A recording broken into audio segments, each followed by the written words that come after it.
बिस्मिल्लाहिर्रहमानिर्रहीम अल्हम्दुलिल्लाहि वकफ़ा व सलामुन अला इबादिहिल्लज़ीना इस्तफ़ा अम्मा बाद।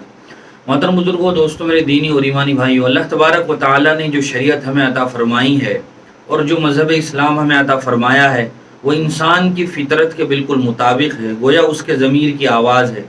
इसीलिए जब हम शरीयत इस्लामिया के अहकाम को देखते हैं, परखते हैं, जायज़ा लेते हैं तो इस नतीजे पर पहुँचते हैं कि इस हुक्म का हमें क्या फ़ायदा है और ये हुक्म ऐसा ही होना चाहिए था।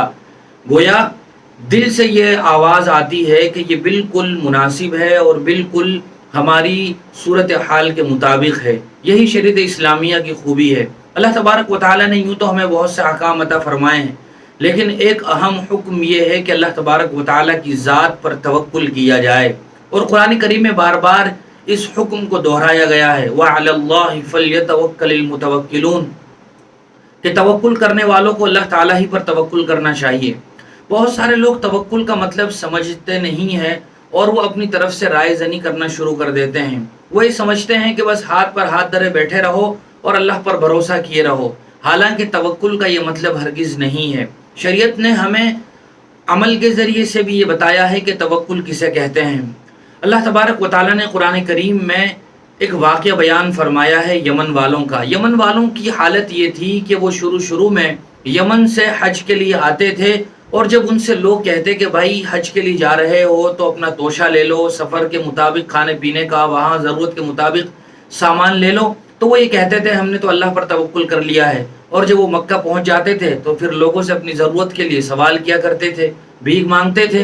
तो अल्लाह तबारक व तआला ने उन्हें हुक्म दिया, वतज़व्वदू फ़इन्न खैरज़्ज़ादित तक़वा, कि तुम ज़रूरत का सामान भी ले लिया करो, जो तोशा और जो ज़रूरी सामान हो वो भी ले लिया करो।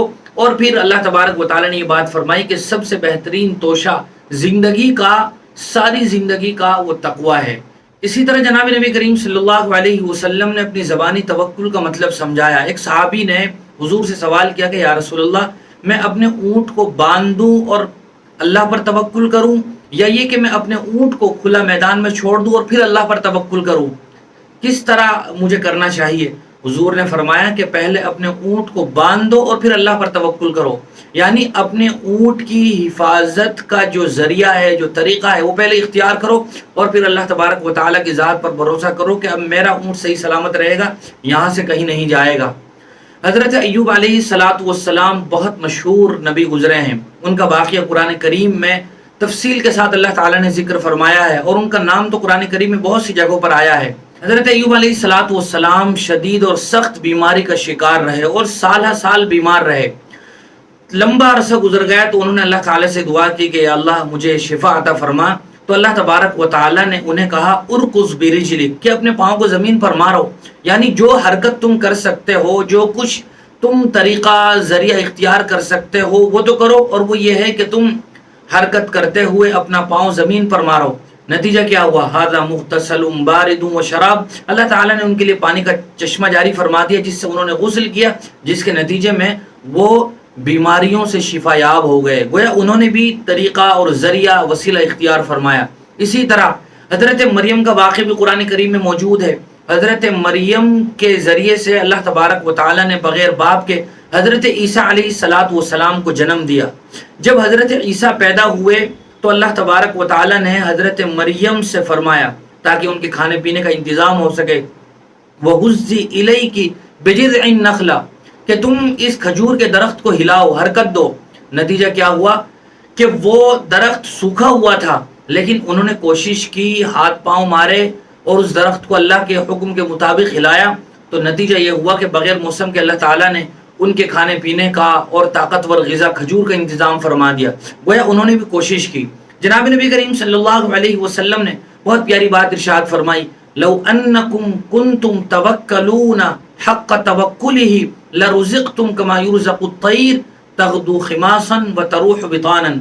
यानी अगर तुम अल्लाह तबारक व तआला पर इस तरह और ऐसा तवक्कुल करने लगो जैसा कि तवक्कुल करने का हक़ है, तो तुम्हें भी इस तरह रिज़्क़ दिया जाएगा जैसा कि परिंदों को दिया जाता है।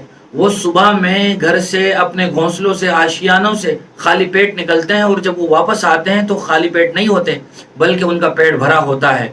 तो अगर अल्लाह ताला की ज़ात पर हम तवक्कुल करें, असबाब इख्तियार करें اور پھر اللہ تبارک و تعالیٰ سے دعائیں کریں، اللہ پر بھروسہ رکھیں، اعتماد کریں، تو پھر ہم اس کا نتیجہ دیکھیں گے۔